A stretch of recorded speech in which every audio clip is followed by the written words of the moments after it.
एक करुणा, मैत्री, भाईचारा और न्याय पर आधारित है और एक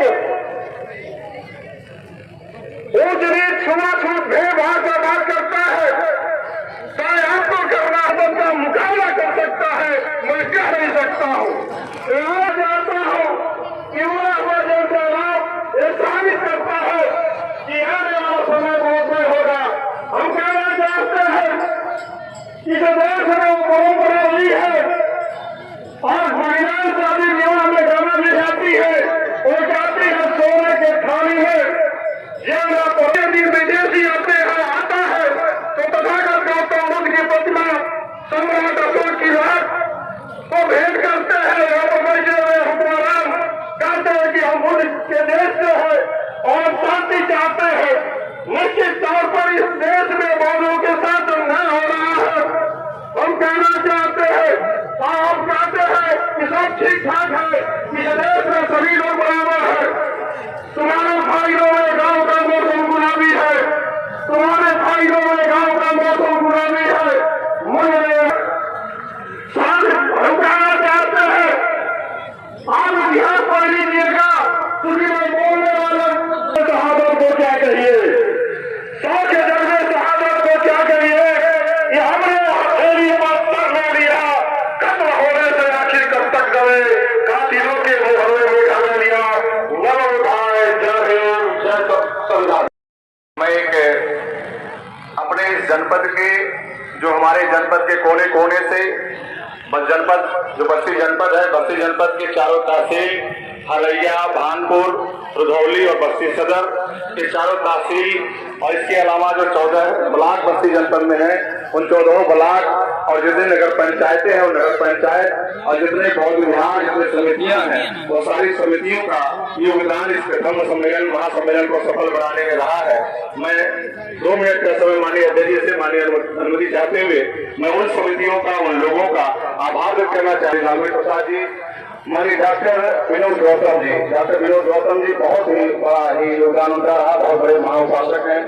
इनके साथ डॉक्टर प्रोफेसर राजेंद्र गौर जी, एपीएम कॉलेज, इसके बाद इंजीनियर लाल बहादुर जी, एडवोकेट जी, डीजीसी, पूर्व डीजीसी शिवराम कनौजिया साहब जो अम्बेडकर पुस्तकालय के संचालक हैं, उनका बहुत बड़ा योगदान। जानकी प्रसाद राव जी, अमरनाथ गौतम जी, श्याम बिहारी एडीओ पंचायत साहब, विश्राम राव जी अध्यापक महोदय, तिलक राम गौतम जी भारतीय बौद्ध महासभा के सम्मानित अध्यक्ष, राम शंकर निराला जी बहुत ही बड़े समाज सेवी, राम शंकर निराला जी, राम प्रसाद आर्या जी, आरडी आजाद जी, विशंबरनाथ एडवोकेट साहब परसा बुद्ध बिहार के सम्मानित अध्यक्ष, बैजनाथ बौद्ध जी बौद्धाचार्य परसा बुद्ध बिहार, सुधु प्रसाद बौद्ध जी संचालक बुद्ध बिहार हरैया, राम जियान बौद्ध जी मनकटी बुद्ध बिहार अध्यापक, शिव पूजन आर्या जी अध्यापक, आरडी निषाद जी, श्रद्धेय दीवानचंद पटेल जी चेयरमैन मुंडेरवा, पूर्व चेयरमैन मुंडेरवा, श्रद्धेय सुजीत कुमार चौधरी जी, अर्श ग्रुप जो अर्शदीप होटल, अर्श ग्रुप होटल,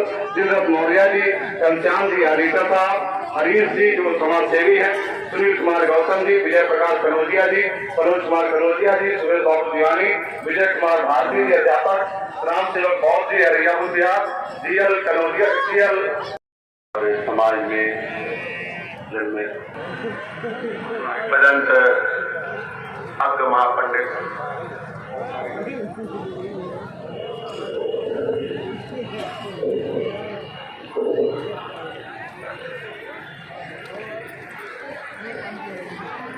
बड़े गुरु जी, जिनका हम बड़ा आदर सम्मान करते हैं, हम लोगों के इस जनपद के सभी लोगों के जो है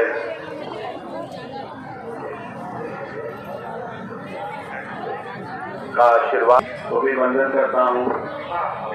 और साथ ही सारनाथ से चल के आए पूज्य करते अभिषेक जी, और जो आज ये जो समा है, जिस ऐतिहासिक इस GGIC ग्राउंड के प्रांगण में प्रणेता पूज्य भिक्षु चंद्रिमा फेरो तो भगवान बुद्ध के प्रति जो कार्य है,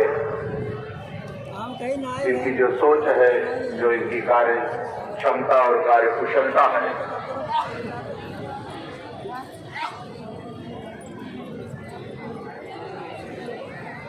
इनकी वजह से हम लोग यहाँ हैं। तो भगवान बुद्ध ने दंपत की एक गाथा में कहा, यो हवे दहरू दिखो युद्धति बुद्ध शासने। प्रभाषित होता है, दिखाई देता है कि जैसे भगवान ने कहा कि अब्धा मुक्तो व चंद्रमा, जैसे बादलों से मुक्त पूर्णिमा का चांद चमकता है, उसी तरह से किसी भिक्षु का, युवा का तेज इस धर्म कारवा को जो है निसंदेह आप लोग साकार है और आपका योगदान सराहनीय के मंच पे विराजमान सदा पूजने के कुसंग, तो सभी का मैं यहाँ अपने हृदय से स्वागत करता हूँ। और आप लोगों ने जो यहाँ बहुत सारे सीनियर और बहुत सारे जो बाद में भिक्षु बन गए, जिनका बनाया हुआ परसा में बुद्ध विहार है, आज वहाँ भी घंटे लोग बुद्ध के आदर्शों पे, उनके शिक्षाओं पे चलने वाला ये जनपद रहा। और इस जनपद के लोग भगवान बुद्ध के और बाबा साहब के विचारों से ओतप्रोत है। और गांव-गांव में जो है भगवान बुद्ध और बाबा साहब के जो है अनुयायी का बोलने का अवसर आया। जब बाबा साहब अम्बेडकर बोलने के लिए खड़ा हुए तो बाबा साहब डॉक्टर अम्बेडकर ने कहा, मैं ऐसा मानता हूं कि जिस देश में भगवान बुद्ध ने जन्म, बाबा साहब ने कहा कि मैं ऐसा मानता हूं जिस देश में भगवान बुद्ध ने बौद्ध धर्म दिया उस देश के लोग भगवान बुद्ध के धर्म को भूल गए।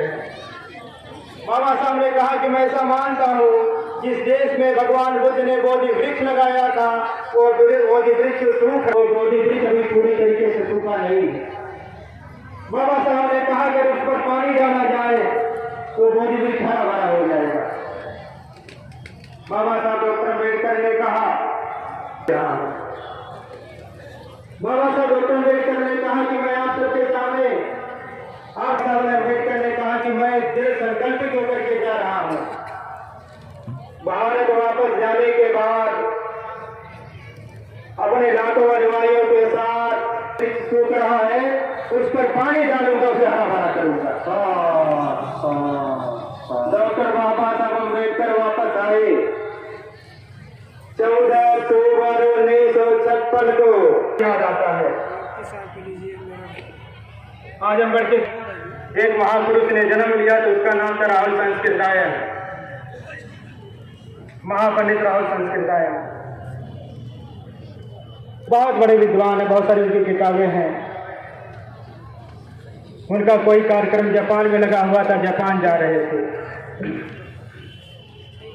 काठमांडू के एयरपोर्ट पर रुके हुए थे। काठमांडू के एयरपोर्ट पर